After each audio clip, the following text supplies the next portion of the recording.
जेसेबांखि मानसिफ्रा गजोबनांगौ बेखौ सान सोरबा BPF नो सोरबा UPPL नो सोरबा APP नो सोरबा BJP नो सोरबा कंग्रेस घन्टा बिदिजों सोलिया समाव गनो गोनांमोन नाथाय दुखुनांथाव बाथ्राया बेनो जाहैबायना गोदान मैयासो Ndfb-Nlfb कर्टआव फैनानैहाय बाथाखौ बेल होना होनदों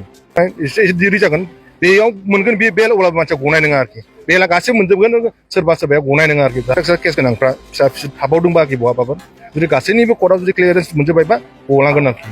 बेला खिन्थु इनायनिफ्राय उदां जासिगोन आरोखि जेब्ला इनायनि बेला मोनबाय बाथा गलांसिगोन अब्लासो मानोथो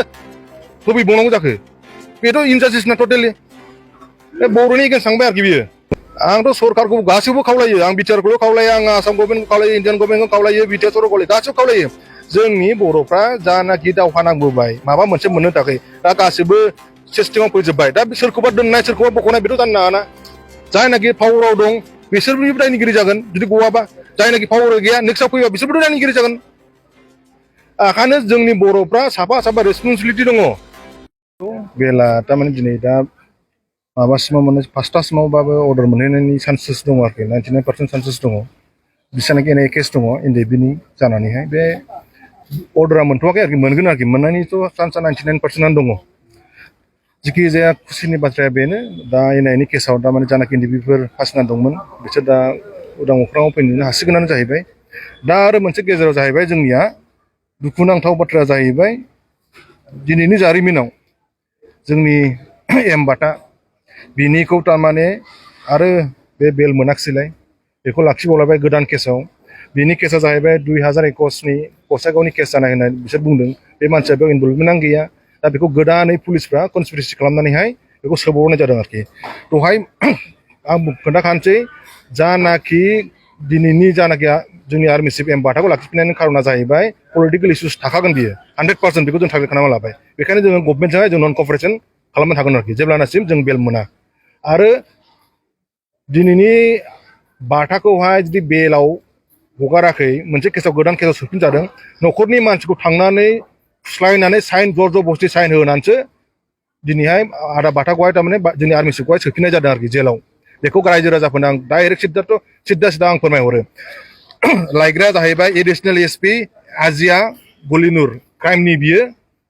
बेनि दैदेननायावहाय आदा बाथाखौ एरेस्ट खालामदों आरोखि लेखायाव देखायनाय मथेबा Ndfb-Nlfb क्राइमनि आरोखि बे क'क्राझारा बेखायनो जों बिराद दुखु मोनदों Nlfb जानानैहाय जाहाथे बेबायदि केसाव बिदि बार फासि जानायखौ जों बायो आरो बिदि दाखालामथों आरो सोरबा जुदि बेहाय जुदि बिहाइन्ड द स्क्रिनाव जुदि दंबा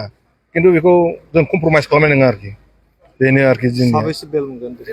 दिनैहाय जानाखि एनआइआव ट्रायल दङ माबा मा होनो पिटिसन होदों बेल पिटिसन होदों 36 जनावहाय थारमाने 33 जना मोननो हागौ मानो होनबा सासे लाइफ सेन्टेन्स दङ बे मोनथ'नाय एसे दिरि जागोन बेयाव मोनगोन बे बेल अब्लाबो मानसिया गनाय नङा आरोखि बेला गासैबो मोनजोबगोन सोरबा सोरबाया गनाय नङा आरोखि दा सोरनिबा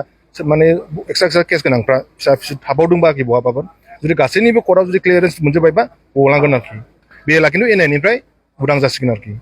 गगोन आरोखि दिनैनि समाव बाथायाबो गनो गोनां बाथ्रामोन बाथाया दिनैनि समाव गनो गोनांमोन नाथाय दुखुनांथाव बाथ्राया बेनो जाहैबायना गोदान मैयासो Ndfb-Nlfb कर्टआव फैनानैहाय बाथाखौ बेल होना होनदों बेखौ जोंनि कर्टनि मानसिया खोन्थादों आरो लोगोसे दहाय फुङाव फैबावबाय जर-जबस्ति न'नि फंबायखौ साइन लाबावबाय जास्टनो खोन्थाहैबाय जास्टनो बुंजाबाय ग्राउन्ड रिपर्टआ मोजां लाबो मानो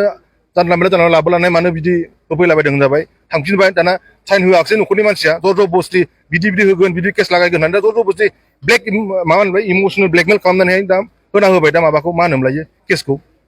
दा उफाय गैया जोंबोथ' माबाबाय थानाया जुदि केसा जुदि जाबसिनबावोबा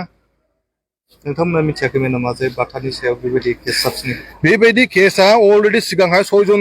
एरेस्ट खालामदोंमोन बे केसाव ओमफ्राय बे केसाव एरेस्ट खालामखांनानै बिसोर गासैबो बेलाव दङ बे जुदि 2 बोसोर जाबाय जेलाव थानाया बे केसखौ मानो होआखै सिगां मानो इनभेस्टिगेसन खालामाखै जेब्ला इनायनि बेला मोनबाय बाथा गलांसिगोन अब्लासो मानोथो होफैबावनांगौ जाखो बेथ' इनजास्टिसना टटेलि बर'नि एगेन्स्ट थांबाय आरोखि बियो आरो जायनाखि बिनि बिहाइन्ड द स्क्रिन दंना है गवालै सिद्दालै बियो नोंथांमोना सेटिसफाइड गैया बोरै जानांगौ जाखो नोंनि मानसिया जुदि जेलाव थायोबा नों बोरै सेटिसफाइड मोनगोन नामा रायजो राजाफ्रा बुंगोन सेटिसफेक्सन जानाय नङा होननानै मा बुंनो लुगैयो बिटिआर सरकार आंथ' सरकारखौ गासैबो खावलायो आं बिटिआरखौल' खावलायो आं आसाम गभर्नमेन्टखौ खावलायो इन्डियान गभर्नमेन्टखौ खावलायो बिटिआर सरकारखौ गासैबो खावलायो जोंनि बर'फ्रा जानाखि दावहा नांबोबाय माबा मोनसे मोननो थाखाय दा गासैबो सिस्टेमाव फैजोब्बाय दा सोरखौबा दोननाय सोरखौबा बख'नाय बेथ' जानो नाङा ना आं गासैखौबो खावलायगोन आं पार्टिकुलार थोंजों सासेखौल' बुङा दायनिगिरिया गासिबो